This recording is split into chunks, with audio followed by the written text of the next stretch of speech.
Welcome to the Feral Tarot, a podcast where we talk about psychology, magic, the occult, kink, and other high weirdness through the lens of the tarot. My name is Lux Faros, and along with my co-host, Nemo Blank, we want to welcome you to our Satanic Book Club. We started this podcast as a way to give ourselves some accountability and structure in learning about the tarot, and we're really happy to have you along for that ride. We're working our way through the deck by the way of the Fool's Journey, alternating those major arcana cards with shuffled pulls from the small cards in the deck. Today we're delving into the small cards, or the minor arcana, with the Ten of Cups. The minor arcana represent more finite slices of life and delve into the minutiae of the human experience.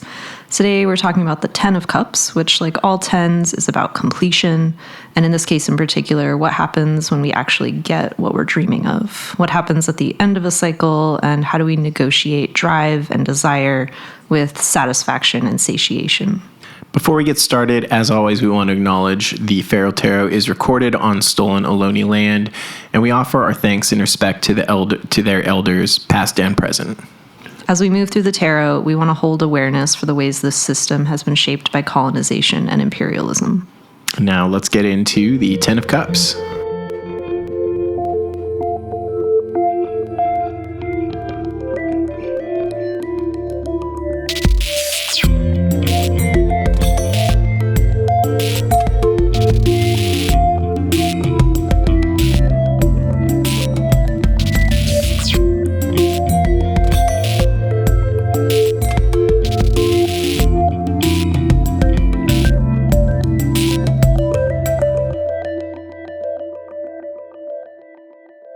All right, thanks for joining us on the second episode of this podcast.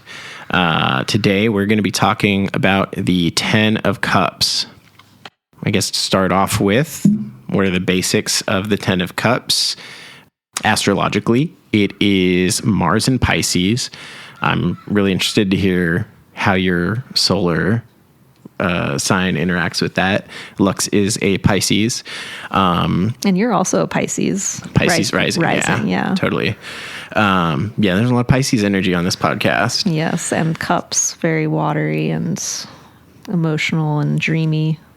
Yeah, I do have a lot of water in my chart too, aside from the Pisces rising. Yeah, it's Mars in Pisces. It's the world of water, Bria, manifest in Malkuth. So like spiritual, dreamy plane kind of brought down to earth. Mm-hmm. And when we first drew this card, after we finished last time, starting with the Fool, the first kind of phrase that I associate with Ten of Cups is like the happy family card. So that was kind of my starting point with the Rider-Waite imagery. And it has this very kind of defined archetype symbolism of like abundance and completion and emotional fulfillment, which I hadn't thought as much about the astrology of the card, but it is an interesting confluence with the Mars and Pisces, with the kind of Mars typically associated with kind of aggression and like action. So it's sort of interesting to think about like what actions get you to emotional fulfillment, because there's sort of a paradox there, and at the same time, you know, they fit, they form an archetype. Totally. Yeah, it was really didn't vibe with me initially. Like, why is Mars like this shake up energy in Pisces representing a happy, settled family unit? Like, it is kind of a stagnant sort of it seems like, not stagnant, but slated. It's solidified, which is like all the tens. Yeah. The tens are kind of this solid, like, end of the road until you have to turn into something else. And when I was thinking about the imagery of the happy family card, it's almost like too good. Like, there's a rainbow and there's a castle and like there's happy children. So a lot of kind of what I reflected on and like looked into was like the duality of what it takes to be a happy family and what actually goes into that, and the kind of illusion of it and the reality of both internally and externally, like finding that balance. Totally. That's where a lot of my research and then also my personal reflections brought me to was like, oh, this is like you finally got what you wanted. Is, you know, it gave me the immediate like, okay, now what? And that is something that Aleister Crowley thought a lot about with it too. I have a quote here to kind of bring that to summation. The pursuit of pleasure has been crowned with perfect success, and constantly it is discovered, having gotten everything that one wanted, one did not want this after all, and now one must pay. The Thoth deck goes so hard. Yeah. Yeah, Crowley is not an upper where this is concerned. Mm-hmm. Yeah, it's a kind of filling that, bringing it down to earth sense of what it means to be complete. Where do you go from here? In Lon Milo Duquette's book on Thoth, some quotes that I really stuck out to me were, it's the final agony of descent into illusion, the craving of a drug addict, and the concept of fullness. So the 10 of Cups is kind of this like drunken, morbid concept of fullness, which when we just look at imagery like from the Rider-Waite or, you know, another maybe less morbid, less holistic deck, it's sort of on our face value, very like, of course we want the happy family. And then it's sort of, yeah, what comes next, or what's really encompassing that full picture. What is like the conflict that it takes to be in relationship? What is the struggle and the drive of Mars to reach emotional fulfillment? Yeah, those are all kind of, disturbed and tipsy. Yeah. That's another phrase that I enjoyed. It kind of brings to mind the 90s trend in movies like American Beauty and Fight Club, where someone has it all, quote unquote, and then they're still unsatisfied. And yeah, I think that's where Mars in Pisces kind of comes along. It's giving action and movement to something that's been nebulous or placid. I think what I wrote down was, Mars moving to disturb the perfected and placid waters. And again, we have this conflict with a lot of sources I was looking at beyond like the Thoth deck, and like Crowley and Milo Duquette were saying like, oh yeah, this is your dreams coming true. Like you're finally, you know, where you're supposed to be. This is about family unity and happiness, and congratulations, you got here. But like, what about after that? Yeah, I think I was thinking about how fulfillment doesn't always come from what we think it will and from that specific imagery. And I was thinking too, like the concept of family made me think of like internal family systems. So like the concept of like an internal family and like the archetypes of what makes the happy family internally, and what are those roles, and how there's always going to be the light and the shadow of, you know, with Mars, you know, you have like protection and action and drive, and then you also have, you know, dominance and aggression. So internally, and then, you know, we could think of that with like inner children or like a mother archetype. Internally, where are we having balance among those? Yeah. Other things that came up with the deck too, or the card, that were pretty interesting to me. Lon Milo Duquette's personal deck, the Tarot of Ceremonial Magic, he assigns, in many cases, a demon from the Goetia and an angel from the Shem HaFaresh in there. And in this one, there's two angels. Need to like learn more about his deck and how he lays that out. But as many things with him, it's very complex. He's deceiving like that. He likes to, I'm your friendly old grandpa, and I'm just gonna make this easy on you, and then like Inoki and shit. I think the names of the angels kind of a little bit more about the card too. Is Asalia or Asalaya. That means God, the just judge. And then also Mihail, not Mikhail, but Mihail. which is God the Father, the generous, talking about being judged, and you get generosity as a result of that judgment. God is being just with you and is giving you that which you've desired. But that in itself is kind of, it like evokes the monkey paw of everything, where it's like, yeah, I'm going to give you what you want, and it's going to be very just, but that may not work out in the way that you thought it would. So these are the angels associated with the card. Yeah. Yeah. Angels also elude me. They're a concept that I don't fully understand, and that could be another podcast. Yeah, I guess this is a little bit of a divergence, but who doesn't love a tangent? Yeah, I mean, I think angels are kind of like an agent of the divine, but like a little bit of a tier down. They sort of like shape the manifest world, but they can't create the manifest world the way humans do. This is my sort of rough approximation of that. I like that, yeah. Experience I had kind of recognizing angels was, or kind of realizing what they might be, was a trip where I was looking at a tile on the floor or something, and I saw like all of these angles within it as it like created structures and pictures and things in there.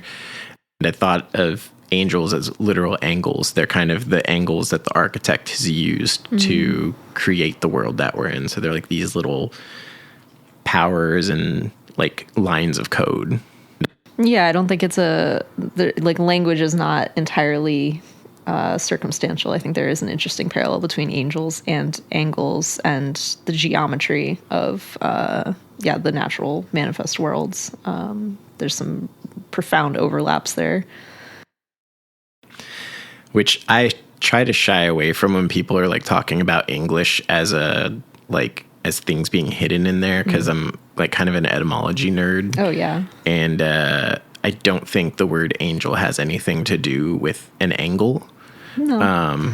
But it really fucking fits. It's angels, everyone. Thing else that you kind of were surprised with or learned around the card? I guess like my little mini breakthrough as I was reflecting on this over the past week was again thinking about in terms of internal family systems and like the balance of all the archetypes that go into like a cohesive system.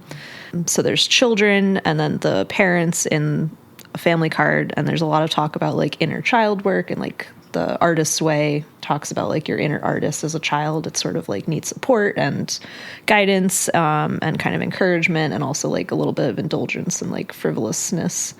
But I feel like it's less talked about like as you're nurturing your inner child, like you sometimes like mature a little bit in your artistry and your wiles in the world, and like then you have like sort of an inner teenager, and there's like that rebellious more challenging energy, I would say, that's still quite like immature and impulsive, but also like is a necessary developmental stage for both a human person and also any part of self, if you think of it that way. Ours wanting to shake things up. Exactly. Yeah. So you end up having sort of a compulsion to have inner turmoil, because if you as an adult are judging a part of yourself as like, man, I wish I hadn't done that. That was impulsive, insecure, immature, whatever, rebellious. It sort of like shuts down whatever potential gifts of that part would be. So that was sort of what I was thinking about, were moments where I was like judging myself for some sort of like reckless thing where I was like, man, I should have known better. But then also I was like, well, what did I come out on the other side of that turmoil with? Like if I was able to like reflect on it. And in the instance I'm thinking of, the period of time where I could like identify as like, man, like how old did I feel then? Probably like like 16 to 20. And like that period of my life was when I was like learning to drive. I was like I was working a lot. I was like driving a lot. So like the autonomy and the independence of that period of life was like really key, and is something that I'm like coming back into now as I'm trying to like buy a car, get back into driving after being in a very like public transit oriented, way of living. It's like, okay, I want to actually be able to drive places and have that autonomy. So it's kind of like a weird little like, ooh, like, okay, like this is a place where I have maybe neglected that happy family of being like, okay, like you're going to have to, if you actually want to raise this kind of like creative drive within you, be willing to weather some, bumps in the road. That is really interesting. That actually evoked for me part of a movie that I'd just seen, My Old Ass with Plaza. Have you seen the previews or anything for that? It's a really cool concept. Is kind of on the cusp of adulthood. She just graduated high school. She's going to be leaving her town for college. She grew up in a small farming community somewhere in Canada. Like her family's cranberry farmers. And she does mushrooms with her friends and like, it's like, oh, nothing's happening. And then like all of a sudden, Aubrey Plaza, her older self, is there with her and they like start communicating and kind of the premise of the story. But at one point talking and like, well, yeah, I am young and dumb, but that's needed right now. If I wasn't young and dumb, I wouldn't do anything because I'd be like so afraid of what might happen and I wouldn't, get anywhere. So like, just like you were saying, that brings up mentality of Mars and of like later adolescence or adolescence in general, kind of necessary to move things along, which again kind of harkens us back to it's like being complete. There's nothing that you can do further without degenerating into the next stage. Exactly. Yeah. Yeah. So this is one of my favorite parts of the podcast. What about kink? How does this relate back to kink? I like how this is a recurring segment now. Yeah, I've been working on getting all my ducks in a row, getting that more organized. So this is like a nice way to continue framing things. Let's see. So I guess related to rebellion and drive and Mars, like I feel like I embodied Mars as an archetype for a while when I was first starting kind of my like way of addressing like my gripes with kink, because it's kind of like a very insular community and there's a lot of acceptance and it becomes very difficult to feel like you can be critical because it's also very vulnerable and you meet people and you want to be like respectful of people ultimately being in a very vulnerable place psychologically and often physically. So then moving out of that, I sort of had a period of time where I was like super angry and I felt like I finally had like the freedom to be like, this is fucked up about like, whatever. And like we all have our own kind of history and triggers and things, but I sort of needed a period of time where I was just like angry and fucked up about it, about, experiences I had or things I'd witnessed. Then the pendulum swings the other way and you're like, oh my God, I was so angry, but like there's so many like good experiences and like people. So then as the pendulum swings, you sort of have to reach that like integration point where you're like, okay, yes, the anger and the rebellion and the like leaning all the way into I'm willing to be in conflict with this entity, with these concepts, and being willing to like accept the vulnerability and like have the compassion for the process that ultimately we're all going through as humans. That's sort of, I guess, what bubbles to the top as far as how this like links in with these archetypes, the vulnerability and the drive, the balancing of the kind of water and the fire. Yeah, that tracks. That makes a lot of sense. So kind of finding it interesting how this ties back to our last card, the Fool. We kind of talked a little bit about beginning of a journey, being part of it. And I think you mentioned, I think we're talking about maybe something slightly different, but the hero's journey, that archetype, Joseph Campbell is a big proponent of it. If you're not familiar with it, check out The Hero's Journey by Joseph Campbell. I have never read it. I just learned about the hero's journey through hearsay. But basically, I kind of looked at this card as the equilibrium of the hero's journey, where you start and like kind of where you come back to. But, yeah, because you come back but new, like the hero returns but changed by the journey with sort of new allies and new skills and new perspective. So yeah, it's like you're swinging back around to quote unquote the same place, but you're fundamentally changed. Exactly. Yeah. And it also ties back to like what you were saying with Malkuth being in Keter and Keter being in Malkuth. You think you've like reached the top of something by having succeeded in all your dreams, but just at the bottom of a new tree. Yeah. That harkens back to like the word humble was what kept coming up for the Fool, and like that is like both humbling, but then also like you have a fresh start, you have an opportunity when you're starting over.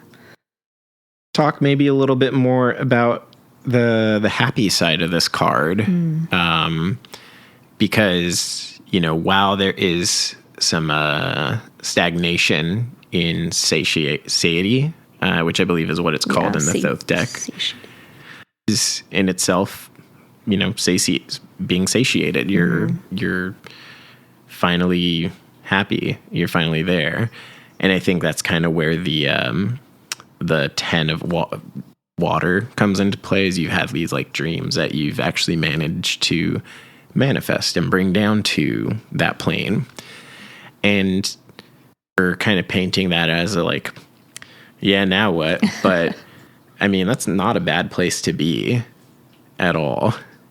Yeah, I think the let's see, what was the term? The craving. There's like an idea of addiction that was hearkened to in the kind of discussion around the Thoth deck.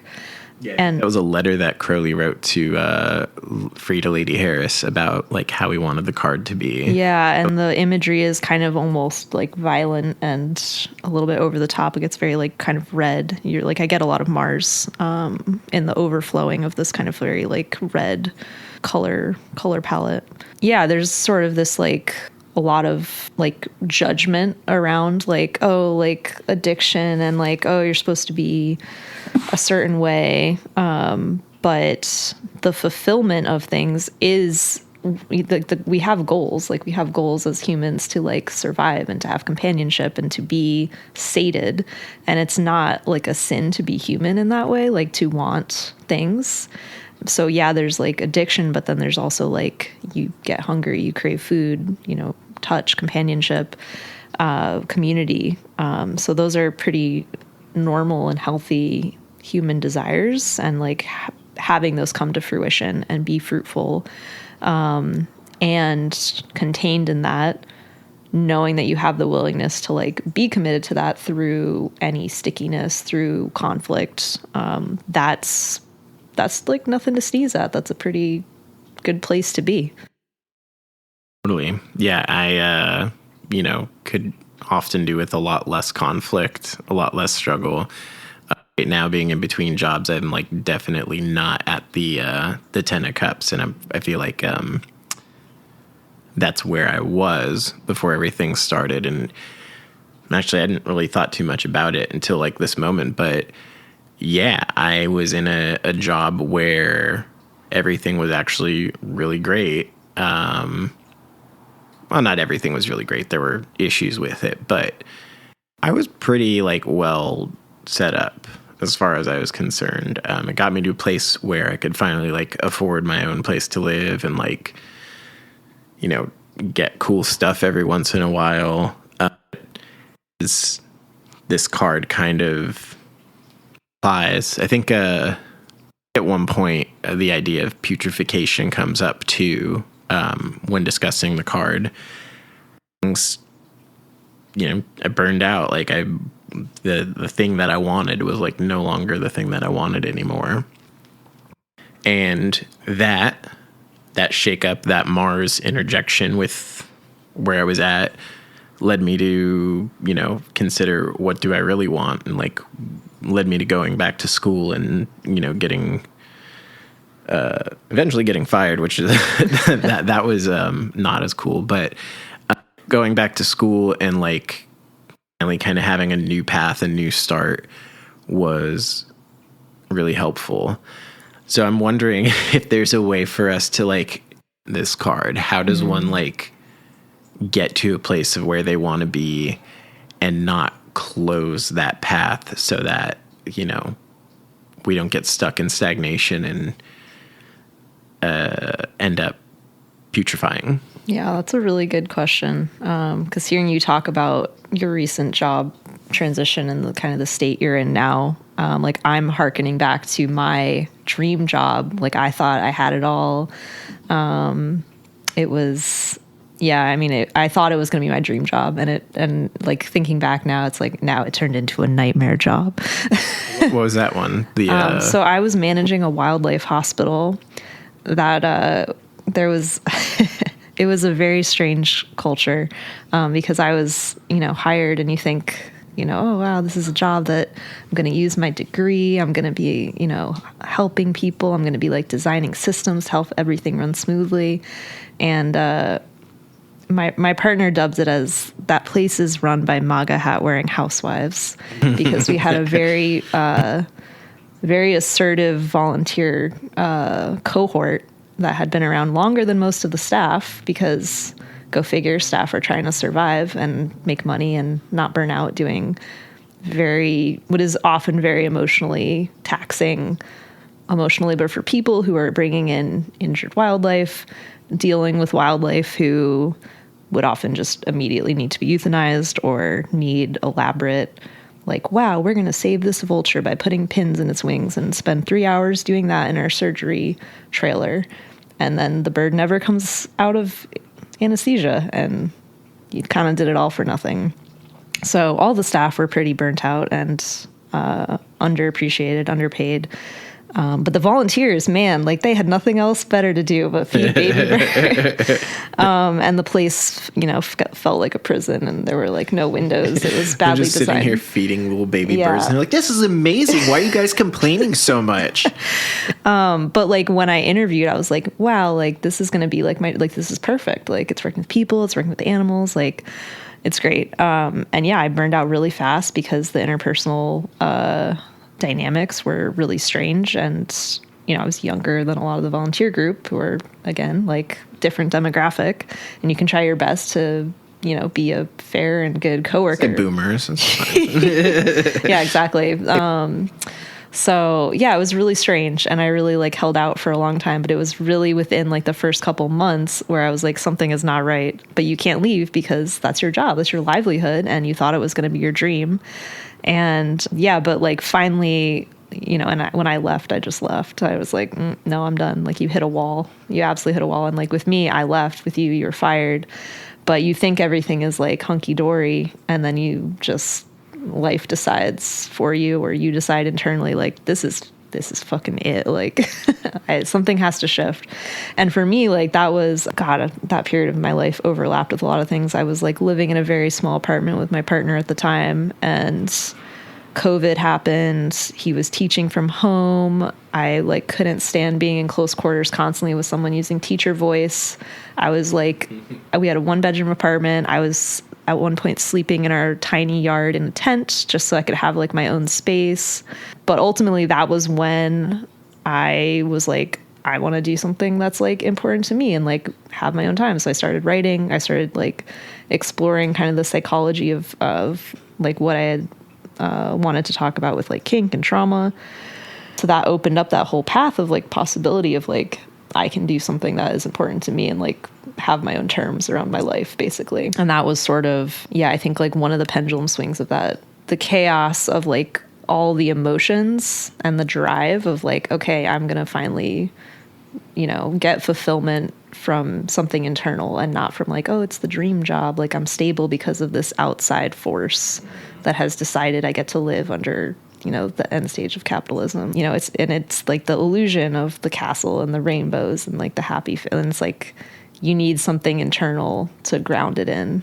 And I think that's why it's like, oh, we want to avoid the card, but like you get the movement through going all the way through the stagnation and the putrefaction and the realizing like, okay, it's time for the next thing. I'm going to say the moral of the story is don't dream of labor. There's no dream job. But as we know, like you're not laboring, you're not that you weren't laboring, but the freedom that you had eventually led to its own kind of putrefaction. Like the time in your life that we'll call Lux's spiritual psychosis, as you like to refer to it as. And then you found yourself back at like, I should get a job and like get out from this thing. It's maybe just unavoidable. It's just that pendulum swing less and less. Or maybe the pendulum is supposed to keep swinging. Yeah, I mean, I think like when you get really entrenched into a reality, that's when you stagnate. And then anything, it's like the caterpillar thought the world was ending and then it became a butterfly. Like everything is going to feel like a shakeup when you're in a state of transition. Like, I don't know if that's, maybe there's some really stable, enlightened people out there who can just be zen through the whole thing. Like I have had times when I think I've been that person, but a lot of times you're not zen. You're like, oh my God, what's happening? Like the world is crumbling around me and I need to become someone new. Yeah, I think that shakeup is going to happen, and it's just like how are we going to respond to it, and who do we have around us to either hopefully be very gentle with us as we, mind the crumbling or not.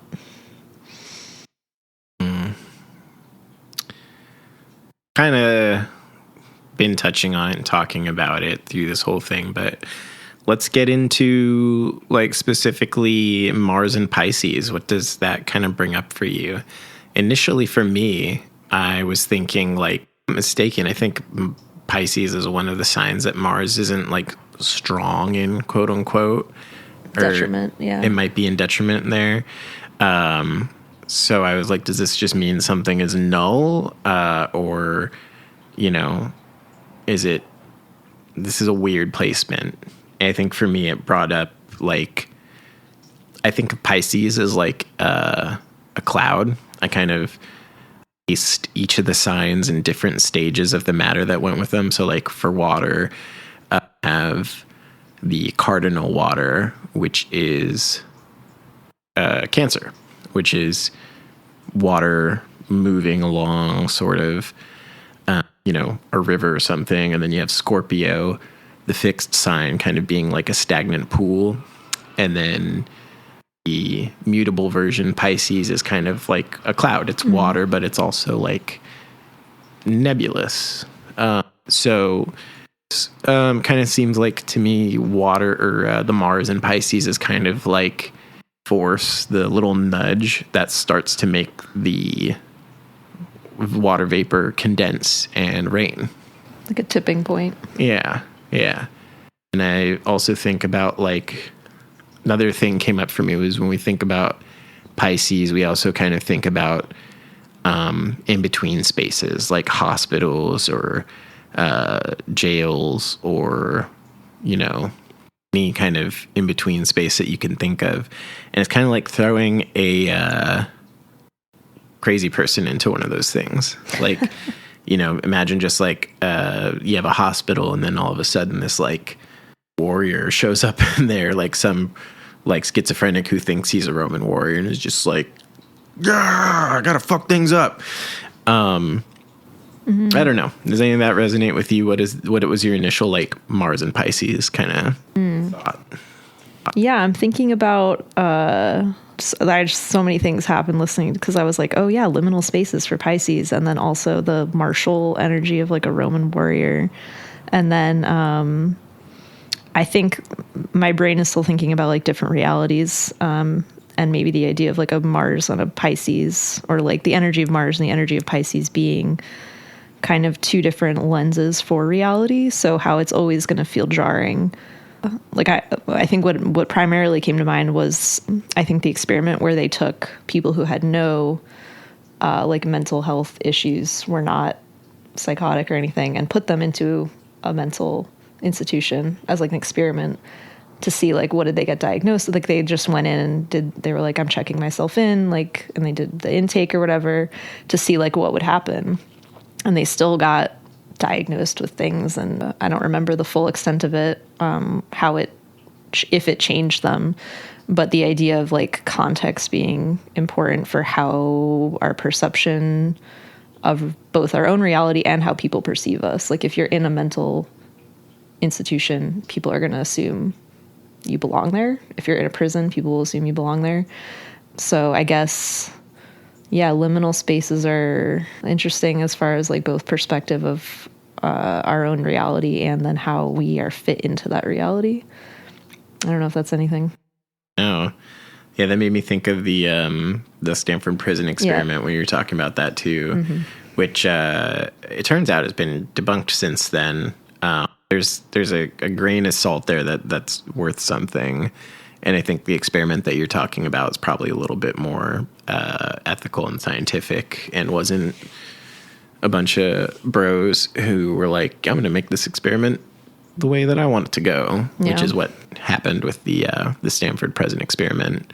Yeah, I think they actually, now I want to look up the details of it because I'm just remembering bits and pieces, but I think some of them, they had trouble getting them out because they had such a defined way that they had been like pigeonholed into whatever they were diagnosed as, even though they sent in theoretically like 30 mentally well people into the asylum.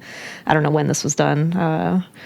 Yeah, I think it was hard to extract them and be like, hey, actually, these people are like research volunteers. Like, can you let them go? They're like, no, we did the test. They're fucking bonkers. That's the clinical term, right? Fucking bonkers. Fucking bonkers, yeah. It's like the Emily Dickinson, like no sense. Madness is divinest sense, and much sense divinest madness. Being sane in an insane world, et cetera, et cetera. Because like shit do be wilding. Like what is today? Today's inauguration day. Oh yeah. We're right at the beginning of our country's slow descent into fascism. So if you're listening to this years later, congratulations, you made it. Yeah. Or maybe you're fucking bonkers. Bonkers indeed.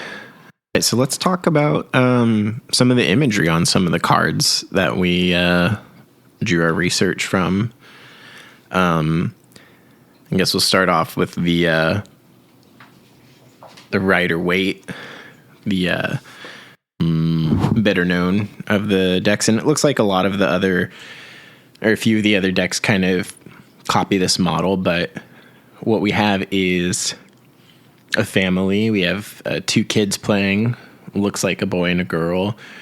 We have a couple, presumably married, with their arms up, kind of looking like cups a little bit.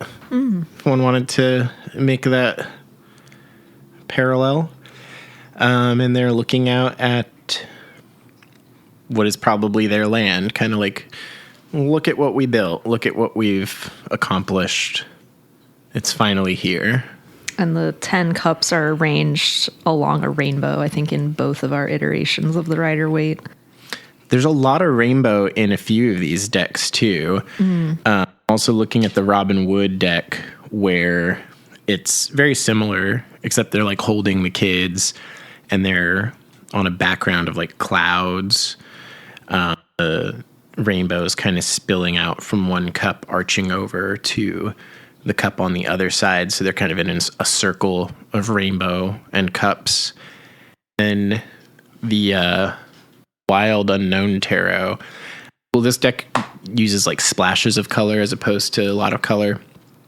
Also has rainbows kind of spilling between cups on opposing sides. There's cups that are on the bottom, and then there are 5 cups on the bottom and 5 cups on the top, sort of sharing. Looks very prismatic, that one. Looks like very evocative of a prism. Connecting all of the cups together, which is kind of a common theme throughout these decks, which is cups spilling out from themselves and like filling other cups, which I think speaks to kind of the fullness of the card. I think in Lon-Milo Duquette's book, he says the cups are now full, spilling out, and they're starting to stain the carpet. Yeah, the Thoth imagery, is that the one that Lon-Milo Duquette is referring to? Yeah, exactly. And in his own deck, he kind of shows that too. There's a lot of like stuff dripping out of the cups. He also shows it like collecting on the ground underneath the bottom cup. Both of those, the cups are arranged in the Sephira of the Tree of Life. Yeah, so some of the less traditional decks So the Marigold Tarot totally diverges, kind of has its own theme going on. The color palette throughout is all black and white with golds, and prominently features marigolds, which are kind of a card about the cycle of life and death. So Marigold Tarot takes its name from. But the Ten of Cups, this one is interesting because we see in most of them the happy family, and it has kind of this like abundance of positivity. But this one, well, throughout the Marigold deck is featuring skeletons and skulls. So that's not out of place here to see the skulls as the cups with marigolds coming out of them. But also featured in the Marigold Tarot's imagery for the Ten of Cups are hangman's nooses, which big divergence from those other decks. Big divergence of like, whoa, like, okay, that's there. So that features prominently. The skulls are in white and the hangman nooses are in gold, kind of arranged symmetrically around the card.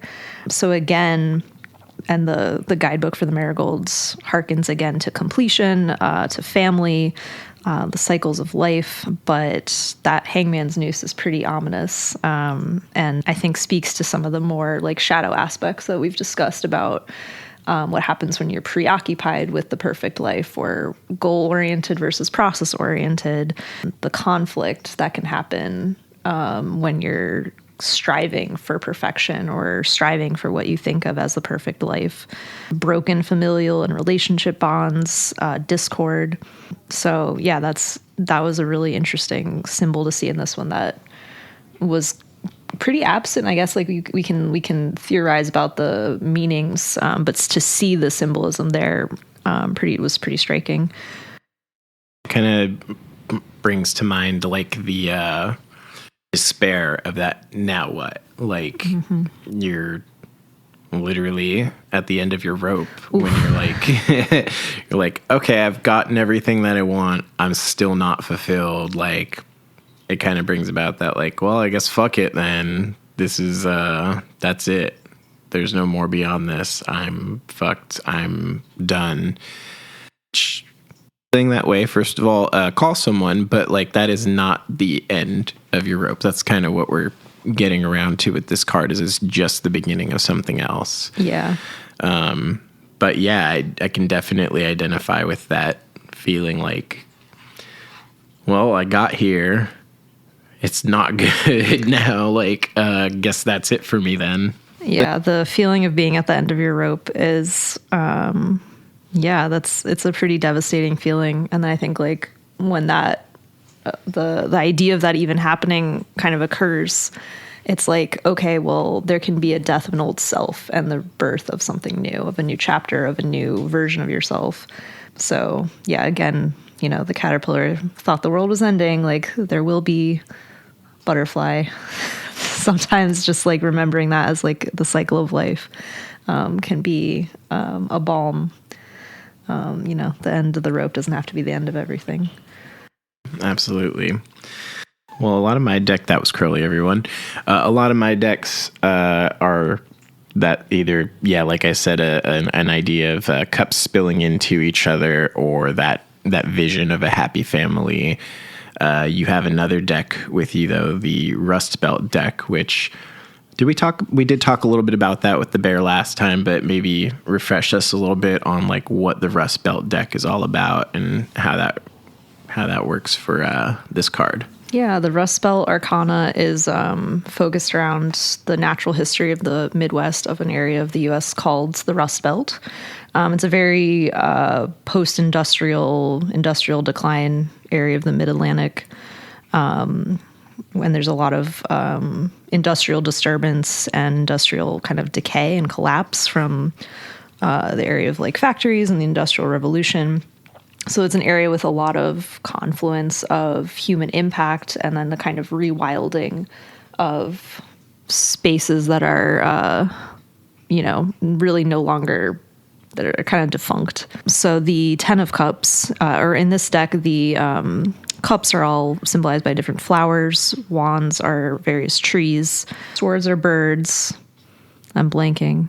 But in this deck, the Ten of Cups is the goldenrod, so it's the genus Solidago, which happens to occur among specifically those areas of disturbed kind of edge habitats. So it's interesting that we were talking about liminal space earlier. This is one of those species that thrives in those liminal spaces. So it's easy to forget that there are specific areas of nature that are disturbed areas, and that's where certain species are reclaiming, essentially. Like, that's their ecological role. So I think it kind of harkens back to that Mars and Pisces of the species that are kind of the pioneer species that make the land suitable for other species to come in and shape the landscape, make something new, even when it might look like human ecological collapse or human ecological devastation or decline. There are species that are colonizing and making it something new. End of one thing in the beginning of another. Very Pisces. And yeah, it sounds like they're one of the first things, very Mars, to like come into that space and like make it a liminal space, to bring the force of liminality in. Yeah, that is a very apropos imagery for that card. Yeah, I was pleased to kind of do some digging on that and find that it fits so well. Yeah, definitely. Did you happen to find what the medicinal uses of goldenrod were when you're looking at that? It had quite a few. I think one thing that I did remember reading was that it's often blamed for seasonal allergies, but it doesn't actually have usually a strong impact on that. It's actually a remedy for allergies, but yeah, it's used for quite a few things. I didn't specifically do a lot of digging on that. That's very Marshall, blaming something. Yeah. This is bad. And like the tarot or the tower card. This is bad. Oh no. But it's a solution for some things. So yeah, let's talk a little bit more about the nature of the cups overflowing and falling out. I think we'd talked about a little bit earlier. I can't remember if we recorded it or not. The cups are overflowing and they're now like staining the carpet, dripping onto the floor. I think that also kind of harkens back to the like that I wanted is no longer what I wanted. Kind of like a monkey's paw, or I guess what I'm thinking about is like, someone makes a wish of a genie of like, I want like unlimited, like, we'll say wine or something. They're a fucking wino who somehow got a hold of a genie. And it just keeps like coming and coming and coming. And there's like no way. Not in the fun way. Not in the fun way. I thought about it as I was saying it. But yeah, no, it just keeps coming forward and there's like no stopper for it where you're like, fuck, I finally got what I wanted. It's unlimited and now it's a mess. I'm glad that we're revisiting the overflow nature of this card, because I'm thinking about the day that it is and the state of empire and the excess of, kind of human hubris, in line with the Rust Belt as like this industrial decay. And that area, I'm wondering how much is kind of a harbinger for like the state of empire of the US, because we're seeing kind of what is coming from like this excess of constant growth, constant consumption. And that area of all of the like factory, like the golden age of, auto manufacturing or whatever was done along that area has now been reclaimed, or is in the process of being reclaimed by nature, but it's also really plagued by kind of the economical impacts of people losing their jobs. There's a ton of drug addiction. There's a ton of industrial pollution, like Superfund sites. Michigan being a great place to think of on the Rust Belt. Which is still does not have clean water. and it's been a long time. Elon Musk say he was like gonna fix that or some shit. He was like, yeah, I'll just do that. I think it only costs like $5 million to fix or some amount. It's crazy to me that like we haven't touched that. Yeah. And it's like, what are we moving towards with this state of overflow and excess? We can see kind of like, oh, there's like this nature reclaiming the sins of humanity with like this kind of industrial hubris, but what is that going to look like as it continues in other areas, in other circumstances? That's kind of like an ominous thing that crept in, thinking about, you know, the state of overflow. Yeah, it seems like the United States, or, you know, capitalist entities are like just so focused on these tens, that completion, that like, or I don't even know if they have completion in mind, because they just keep wanting, like, just keep consuming, just keep getting more and more. That's, you know, it's as we've seen, not sustainable. Yeah, it's not in line with the cycles of nature. So it's like how we were saying, like, can we avoid the 10 of Cups? And I think the question is almost more like, can we how do we avoid staying in the 10 of Cups? Yeah. Like, how do we actually move through it rather than clinging to this idealized sense of completion? And yeah, that, like, where is that tipping point? Like, are we going to see a tipping point? I think that's, you know, maybe part of the aim of the quote unquote great work of like recognizing these patterns and recognizing the illusion of the world, particularly of the tens of Malkuth. Like, it's so solid, but it's, you know, a world of projections and illusions. If you want to get like platonic about it, you know, there's the archetypical idea of what's going to be, and then that just gets filtered down through so much that we're in a place where we're, you know, essentially separated from the archetype, the perfected version or whatever. So everything here is, to some degree, an illusion, even though it's like the most solid thing that there is. And I think, you know, recognizing that, keeping that in mind is probably all we can do to avoid the spills and the downfalls of the 10 of Cups. Hit for you. Yeah, I think the illusion of like freedom and choice being very seductive rather than the actual burden, the responsibility, I guess is a better word, the responsibility of freedom and choice, of thinking of like more people didn't vote than voted for anyone. Like, that feels like an absurd factoid that trickles through, even though I don't seek out news. Like, you see what trickles down to, and you're like, really? That feels absurd. Or other little sound bites from, you know, people we're supposed to think of as leaders, people who, you know, we've decided are in power. And it's kind of a bread and circus situation, I think. Is absolutely a bread and circuses thing, and there is no bread, and they want to burn down the circuses. Yeah, I think we need some of those rampaging elephants to burn the circus down. Yeah, definitely. We're definitely getting closer to the point in time that Frank Zappa alluded to, where he says at one, I'm going to butcher this quote, but I think he says at one point, the show's going to be over. They're going to, you know, take down the screen, and you're just going to see behind that is a brick wall. I think that's maybe not unprecedented, but we haven't seen that in a while, I don't think. The brick wall. I think we've been, you know, in the Western world pretty entrenched in the illusion of the screen for a good chunk of time. It'd be really interesting to see how the United States in particular reacts to that brick wall. What would you say the brick wall is a symbol for?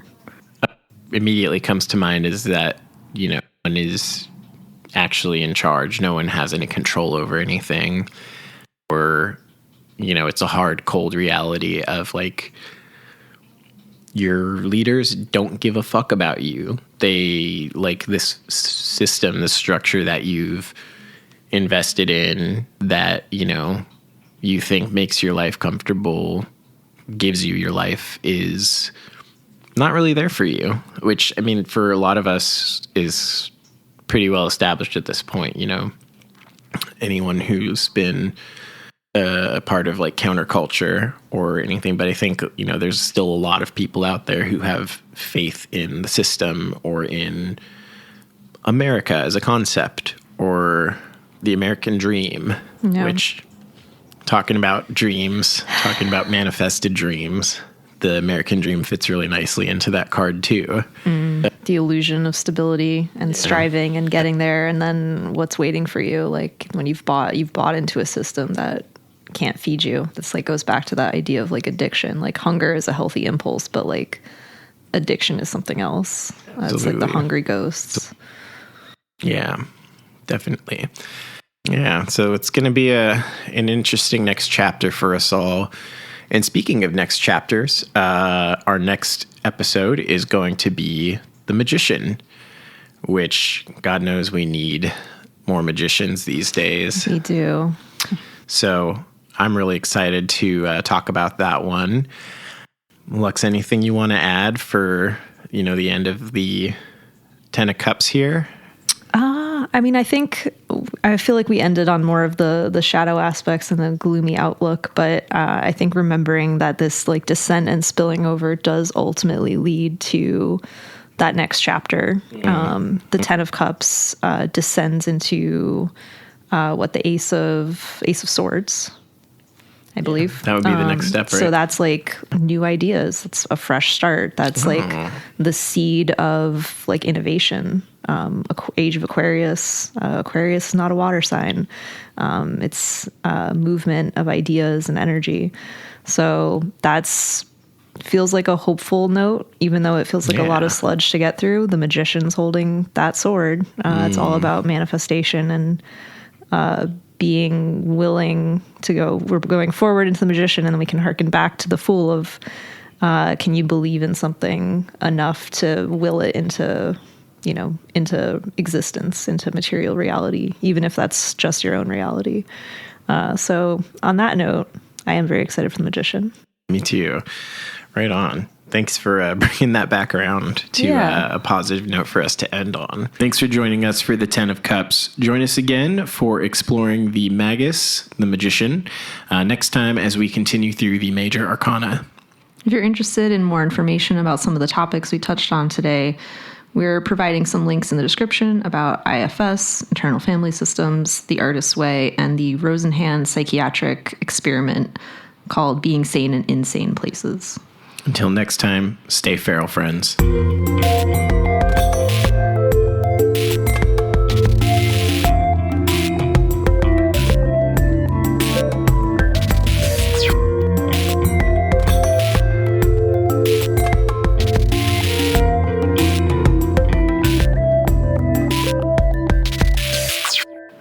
I can't stop thinking about reverse ASMR to make you mad.